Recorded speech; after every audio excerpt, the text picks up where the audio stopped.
Bonjour et bienvenue sur ma chaîne, je m'appelle Claire Bouchidi. Alors quelqu'un m'a demandé dans les commentaires comment on lavait l'Indakala. Du coup, je fais vraiment ça spécialement pour le nettoyage. Donc j'ai de l'eau et j'ai mes Indakala.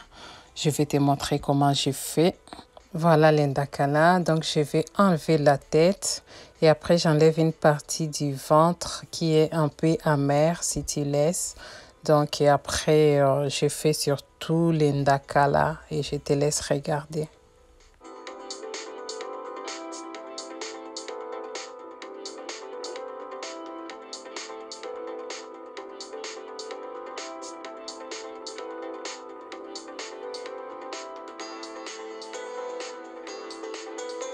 Voilà, donc comme tu vois, je dépose directement dans l'eau. C'est de l'eau froide. Mais si je suis pressée, je mets dans l'eau tiède ou l'eau chaude pour préparer vite fait. Donc, je viens juste le mélanger comme ça pour que ça soit bien imbibé. Et je laisse 30 à 45 minutes de côté. Après 45 minutes, donc je viens maintenant les nettoyer comme ça en les touchant ensemble. Moi, c'est des bondakala, mais s'il y a beaucoup de sable, il faut y aller un par un. Donc, je les enlève de l'eau comme ça. Je vais jeter cette eau et après, je remets de nouveau de l'eau et je replonge encore les ndakala dans l'eau. Et après, je vais les sortir et ça sera bon pour préparer. Mais s'il y a beaucoup de sable, tu fais 3 ou 4 fois comme ça. Voilà, donc là, c'est prêt. Je vais couper maintenant les légumes qu'on va utiliser. Donc là, j'ai le piment vert allongé et l'oignon nouveau.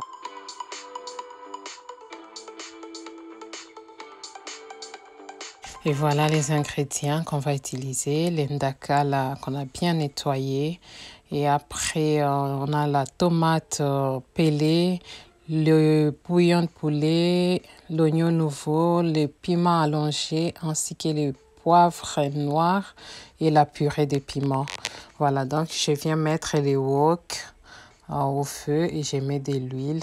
Et je commence par mettre les bouillons de poulet. Et puis après, je viens mettre l'Indakala. En tout cas, moi, j'aime bien commencer comme ça, que l'huile soit salée. Tu utilises du sel si tu veux. Et je viens les tourner 1 ou 2 minutes.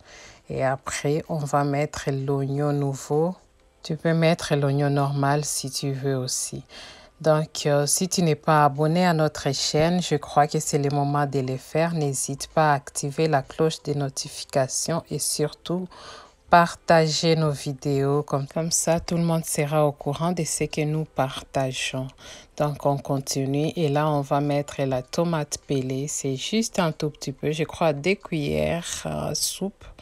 C'est vraiment pas beaucoup. J'aime pas beaucoup de tomates dans l'Indakala. Après, chacun selon ses préférences. Et on continue de tourner. Je viens ajouter les piments verts allongés.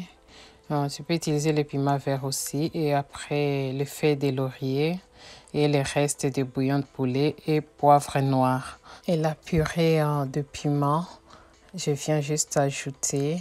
Et après, on va continuer à tourner. Vraiment, la recette, c'est tourner, tourner, tourner. Parce que je ne mets pas vraiment, je ne fais pas la sauce comme telle. Donc, il faut tourner, tourner jusqu'à ce que l'acidité des tomates ne soit plus ressentie. Et là, je viens ajouter juste un peu d'eau pour lier le tout et aussi enlever vraiment l'acidité des tomates parce que ça peut vraiment modifier le goût des aliments. Voilà, et on continue de tourner. Là, il n'y a plus de sauce, il n'y a plus d'eau si je peux dire. Donc, on peut servir. Regarde-moi ça. C'est vraiment, vraiment bon. Tu manges avec la chikwang, des foufous, un peu de pondo à côté. C'est vraiment très, très, très bon. Même avec du riz, c'est super bon. Vraiment, je t'invite à essayer la recette. C'est très, très bon. Là, on va faire la présentation. Regarde-moi ça. Prends bien soin de toi. Prions pour l'Europe. Nous, en Afrique, ça fait longtemps qu'on connaît la guerre. Mais là, ça touche l'Europe. Il faut prier pour les autres.